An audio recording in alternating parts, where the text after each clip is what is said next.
дальше уходят от нас прошлые дела и события грозных военных лет.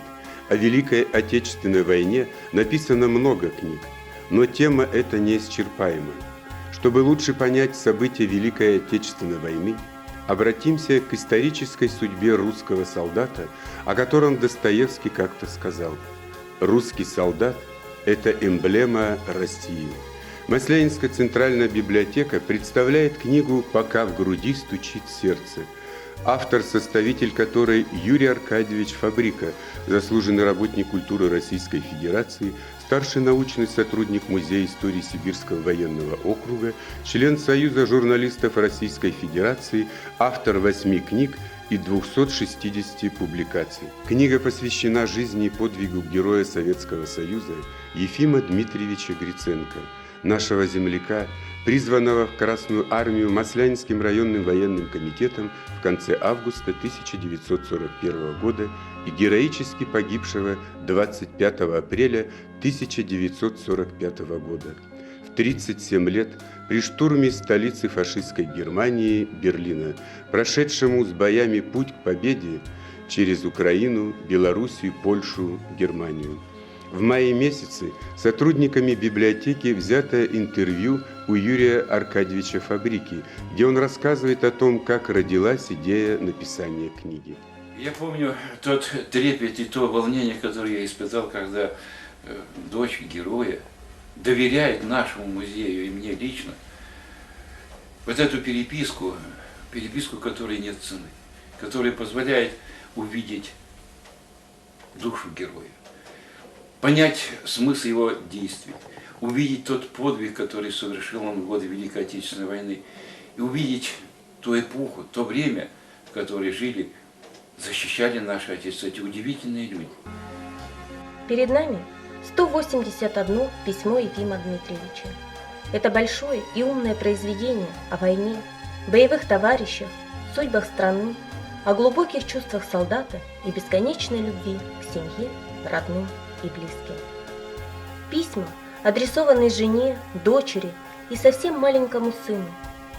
Дом Маслянина, улица Садовая, 15. Здесь всю войну ждали его письма. Вот что пишет герой жене Юлии. «Я вернусь, в этом нет сомнений, а совет такой: сделай все, чтобы воспитать детей честными, правдивыми, развитыми и обязательно патриотами своей Родины, иначе жизнь бессмысленна, пуста. Нам нужны пламенные патриоты с горячим сердцем и светлым образом мысли.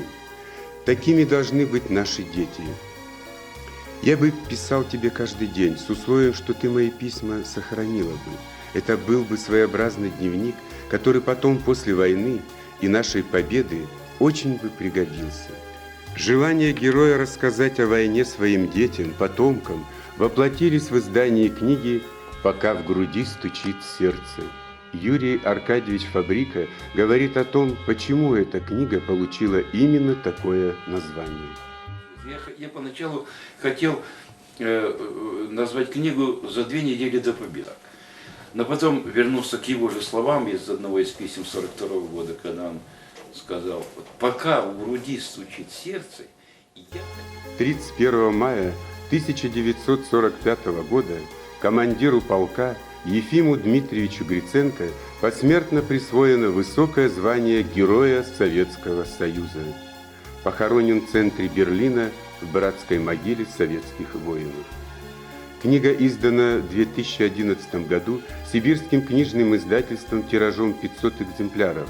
На 252 страницах книги приведены ранее неиспользованные архивные материалы, письма, фотографии, газеты довоенного времени, фронтовых лет, стихи, воспоминания многих людей, близко знавших героя.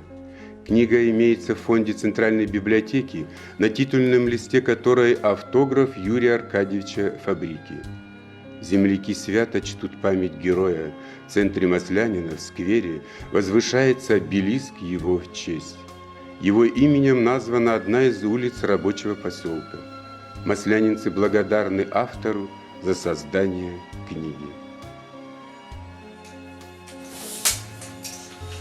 Дорогие марсианцы, вместе с вами горжусь прославленным земляком, героем Советского Союза Ефимом Дмитриевичем Гриценко. Будем же верны его памяти, подвигу.